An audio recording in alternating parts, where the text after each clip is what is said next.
गोवा ओळखला जातो तो आपल्या सुंदर समुद्रकिनाऱ्यांसाठी, नाईट लाईफसाठी आणि तेथे असलेल्या वॉटर स्पोर्ट्ससाठी. पण हे सर्व पावसाळ्यात थोडंसं अवघडच. म्हणून मग पावसाळ्यात गोव्याला जायचंच नाही का? तर गोव्यात अशी काही ठिकाणे आहेत ज्यांना पावसाळ्यातही भेट दिली जाऊ शकते. ह्या पावसाळ्यात आपण अशाच एका प्लेसला व्हिजिट देऊ, ज्याला हार्वलेम किंवा हार्वलेम असंही म्हटलं जातं.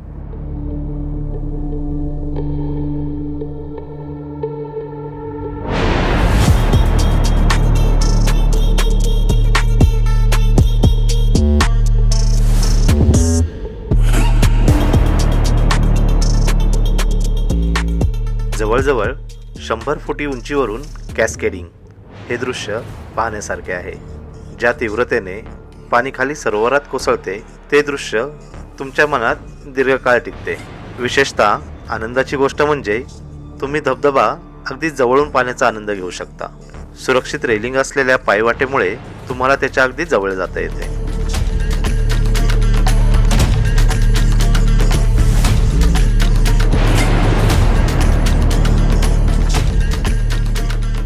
गोव्यात मान्सून जूनमध्ये सुरू होतो आणि ऑगस्टपर्यंत टिकतो.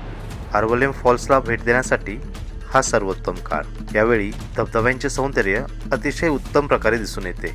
यावेळी पाणी पूर्ण तीव्रतेने खाली कोसळते. उन्हाळ्यात आणि हिवाळ्यात धबधबा बराचसा छोटा होतो आणि पावसाळ्या एवढा तो प्रभावशालीही नसतो.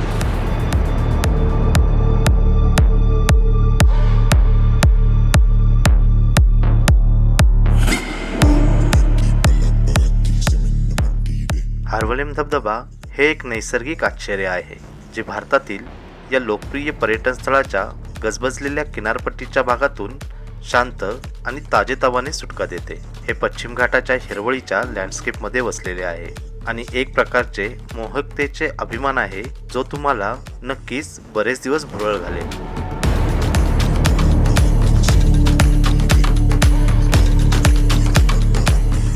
धबधब्याकडे जाताना तुम्ही प्रथम भगवान शिवाला समर्पित असलेल्या मंदिरासमोर याल.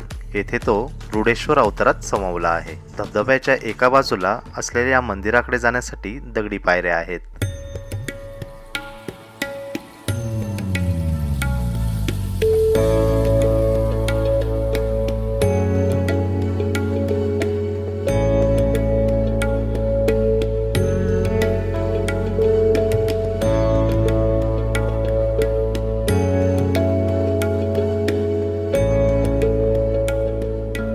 रुद्रेश्वराचे मंदिर विचोलीम तालुक्यात पणजीपासून 45 किलोमीटर अंतरावर आहे.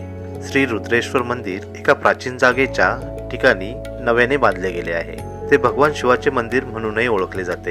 येथे भक्त स्वतःसाठी आणि पूर्वजांसाठी आशीर्वाद घेण्यास येतात. मंदिराच्या शेजारी सुंदर हार्वलेम धबधबा आहे. भगवान रुद्रेश्वराची प्रतिमा धबधब्याकडे तोंड करून उभी आहे. पहाटेपासूनच भाविक देवतेला नमन करण्यासाठी मंदिरात येतात. धबधब्याच्या मुखातून सुरू होणाऱ्या पायऱ्यांनी मंदिरात जाता येते. महाशिवरात्रीच्या उत्सवाला स्थानिकांची मोठी गर्दी येथे जमते.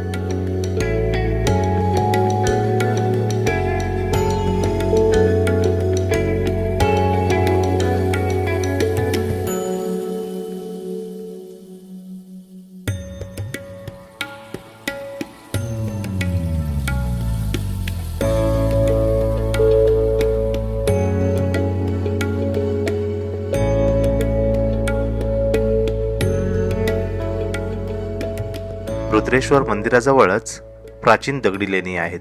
या लेणी पांडव लेणी म्हणून सुद्धा प्रसिद्ध आहेत. पुराणानुसार महाभारतात 5 पांडवांनी वनवासात याच गुहांचा आश्रय घेतला. लेणी शैलीत खूप नमुनेदार आहेत. लेण्यांचे स्थापत्य साधे पण आकर्षक आहे. भिंती साध्या आहेत, ज्यावर काही पेंटिंग नाही. उत्तरेकडील टोकाला अभयारण्य आणि दक्षिणेकडील टोकाला विहारासारखे खडकाची रचना आहे. लेण्यांचे रहस्यमय रूप अनेक वर्षापासून पर्यटकांना आकर्षित करते. गुहेच्या संकुलात 5 कप्पे आहेत आणि मधल्या कप्प्यात भक्तांच्या श्रद्धेने धारण केलेले एक लिंग आहे. महाराष्ट्रातील एलिफंटा, अजिंठा आणि एलोरा गुफांमध्ये आढळणाऱ्या 4 लिंगांच्या शाफ्ट सारख्याच आहेत. दुसऱ्या गुहेतील शिवलिंगावर 7व्या शतकातील संस्कृत आणि ब्राह्मी अक्षरामध्ये लिहिलेला शिलालेख आढळतो. शिवलिंग आणि शिलालेख भोजराजा कपालीवर्मनच्या काळातील आहे. त्याचबरोबर 2 मोठ्या गुहा आणि एक निवासी कक्ष येथे आढळतो.